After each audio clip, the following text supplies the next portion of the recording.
देखील फलंदाजावरती नक्कीच दबाव आणतोय हा गोलंदाज. पुढील चेंडू इथे मात्र पाहतोय सुरेख चेंडू पुन्हा एकदा एस टी रक्षकाकडून मिस फील्ड आणि इथे ते पुन्हा एकदा एक निर्धाव चेंडू देखील आपण पाहतोय. 5 षटकांच्या समाप्तीनंतर संघाची देखील धावसंख्या पोहोचली तब्बल फक्त आणि 26 धावांवरती पोहोचले. 4 बाद 26 धावा देखील आपण पुन्हा एकदा समीकरण पाहतोय. 6 चेंडू जिंकण्यासाठी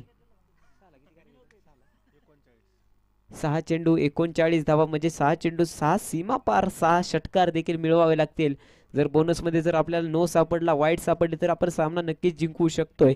परंतु सामना देखील दोन्हीकडे कल्टी परंतु मुठीत आहे या सामना देखील सासवड संघाच्या. पण एक बोट मात्र नक्कीच या अपोजिट संघाच्या कडे असेल. 6 चेंडू 39 धावांची गरज.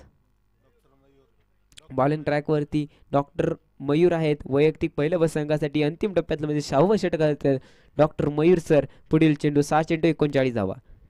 इथे मात्र फटका मात्र बसलाय. पुन्हा एकदा सिंगल प्राप्त करतील फलंदाज आणि स्ट्राईक. यावेळी देखील दुहेरीचा कॉल धावचीचा चान्स बनला. इथे मात्र येते आरामात 2 धावा देखील जीवाची बाजी लढून दोन्ही फलंदाज देखील दुहेरी धाव पूर्ण करतायत. पुन्हा एकदा समीकरण थोडंसं बदलतंय. 5 चेंडू 37 धावा. 5 चेंडू 37 धावा. यावेळी देखील पाहतोय सुरेख चेंडू पुन्हा एक येतोय. निर्धाव चेंडू पुन्हा एकदा समीकरण बदलतंय. 4 चेंडू 37 धावा. 4 चेंडू 37 धावा. काय करेल तो फलंदाज आणि काय करेल तो गोलंदाज.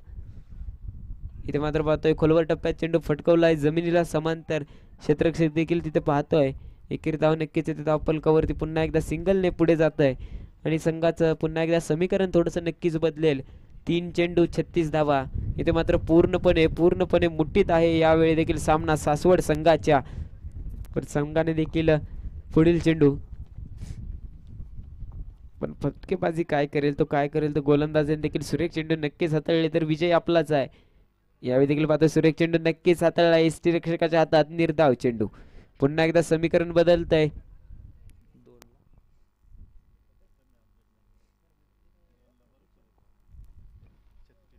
2 चेंडू 36 धावा. 2 चेंडू 36 धावांची गरज अजून देखील भासते. इथे मात्र पाहतोय पुन्हा एकदा जातोय एसटी रक्षकाच्या हातात चेंडू.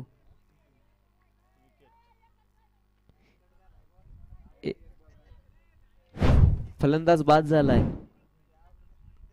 विकेटचं होईल पतन. फलंदाज होईल बॅक टू बॉल. अंदाधुंदी फलंदाजांनी देखील चेंडू नक्कीच खेळले परंतु नक्कीच निराश असेल देखील आपण कामगिरी नाही करू शकलो आपल्या संघाकडून आपल्या गावाकडून. चला नवीन फलंदाज न्यू बॅटर आतमध्ये जायचंय लवकरात लवकर. 1 चेंडूचा खेळ बाकी अजून देखील भासतोय आपल्याला या आमदार चषक 2024 मध्ये. आजच्या दिवसातला हा 4था सामना. सामन्याचा देखील शेवट होतोय. 4थ्या सामन्याचा आजच्या दिवसातल्या 1 चेंडूंचा खेळ बाकी. एका चेंडूमध्ये भरपूर म्हणजे जवळजवळ 36 धावांचं देखील आहे आव्हान. 1 चेंडू 36 धावा. पुढील चेंडू न्यू बॅटरचं नाव कळवायचं आहे. सोयब पाहतोय पुढील चेंडू. 1 चेंडू 36 धावा. ते मात्र पाहतोय सुरेख चेंडू जातोय एसटी रक्षकाचा हातात आणि सामना देखील जिंकून जातोय तो सासवड संघ देखील.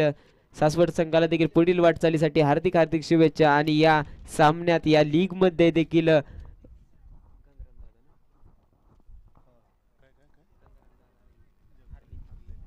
गंगाराम दादा संघ देखील आपण सहभागी झाला देखील आपलं देखील मनपूर्वक अभिनंदनच आहे. आभारच आहे.